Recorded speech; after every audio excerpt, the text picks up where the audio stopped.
మేమందరం కలిసి ఈ పోలీస్ స్టేషన్కి ఎగిరికొచ్చి 5 కంప్లైంట్లు ఇచ్చాం. ఒక కంప్లైంట్ ఏంటంటే జగన్మోహన్ రెడ్డి గారి మీద సాక్షాత్తు నారా చంద్రబాబు నాయుడు గారి కుమారుడు రాష్ట్ర మంత్రివర్గ సభ్యులు అయినటువంటి నారా లోకేష్ గారు ఆయన ట్విట్టర్ నుంచి పెట్టినటువంటి పోస్ట్ ఇది. దీని మీద ఏం యాక్షన్ తీసుకుంటారు? ఏదో చిన్న చిన్న వాళ్ళు పోస్టులు పెట్టారని చెప్పేసి తీసుకెళ్ళి నిర్బంధించి ఇల్లీగల్ కస్టడీలో పెట్టి వారిని చేయి చేసుకొని వారిని కొట్టి ఇబ్బంది పెడుతున్నారే. మరి నారా లోకేష్ గారి సాక్షాత్తు ఆయనే మాజీ రాష్ట్ర ముఖ్యమంత్రి గారి మీద పోస్టులు పెట్టారు. What action you have taken? ఈ కేసు రిజిస్టర్ చేయాలంటున్నా. చేయకపోతే చట్టం తన పని తాను చేసుకోవటం లేదని అర్థం. ఇది ఇచ్చి మేము ఊరికి వెళ్ళిపోవట్లా, ఎక్నాలెడ్జ్మెంట్ కూడా తీసుకుంటున్నాం. ఎక్నాలెడ్జ్మెంటు సంతకం చేసి స్టేషన్ హౌస్ ఆఫీసర్ ఎవరైతే ఉన్నారో అది తీసుకుంటున్నాం.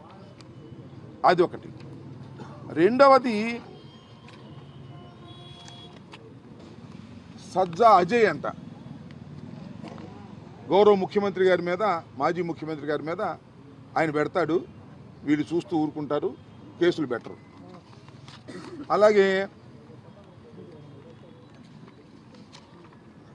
స్వాతిరెడ్డి అంట, ఈమె రెడ్డి కాదంట, మార్చుకున్నారు పాపం. ఎందుకంటే రెడ్లు కొట్టుకుంటే బాగుంటుందని స్వాతిరెడ్డి గారిని వదిలినట్టున్నారు చంద్రబాబు నాయుడు గారు, లోకేష్ గారు. ఈమె అసభ్యకరంగా పెడితే ఆమె మీద ఏం కేసులు ఉండవా? అంటే ఎవరు కంప్లైంట్ చేయలేదండి అందుకని కేసు పెట్టలేదు అంటారు కదా. ఇదిగో కంప్లైంట్ చేస్తున్నాం ఇవాళ, మరి కేసు పెట్టండి, చెయ్యండి. ఇదిగో అజయ్ చౌదరి 1 అంట, ఈయన అన్ని నోట్స్ ఉన్నాయి దాని మీద. జగన్మోహన్ రెడ్డి గారి మీద మరి విశాఖపట్నంలో నిర్మించినటువంటి భవంతిలో ఆ తొట్టులో కూర్చోబెట్టి ఒక వ్యంగ్యమైన పోస్ట్ పెట్టి ఇన్సల్టింగ్గా మాట్లాడారు. అట్లాగే గాయత్రి అంట, ఇది కూడా అదే, అలాగే పెట్టారు పోస్టింగ్స్. అలాగే భారతిరెడ్డి గారు, జగన్మోహన్ రెడ్డి గారు సతీమణి, ఆమె ఏం చేసిందో నాకు అర్థం కాలే వీళ్ళకి.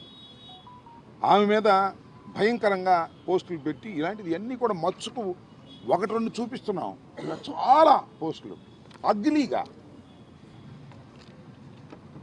లోకేష్ గారి పెత్తనంతో వారి ఆధీనంలో వాళ్ళందరినీ సోషల్ మీడియా వారిని, ఐటీడీపీ వారిని, ఇంకా కొంతమంది డబ్బులు ఇచ్చి మేనేజ్ చేసి వాళ్ళ బహుమతులు ఇచ్చి వాళ్ళని మేనేజ్ చేసి వాళ్ళందరి చేత పెట్టించే కార్యక్రమాలు చేస్తున్నారు. అది వసూలు. ఈ విధంగా అన్ని ఈ విధంగా కంప్లైంట్ చేస్తూ ఉంటే, ఈ విధంగా వాళ్ళు చేస్తూ ఉంటే మీరు ఏం చేస్తున్నారు? పోలీస్ యంత్రాంగం అందరూ సమానమే, ఎవరు అసభ్యకరంగా పోస్టింగ్ పెట్టినా మేము ఊరుకోము అనేటువంటి మాట మాట్లాడుతున్నారు.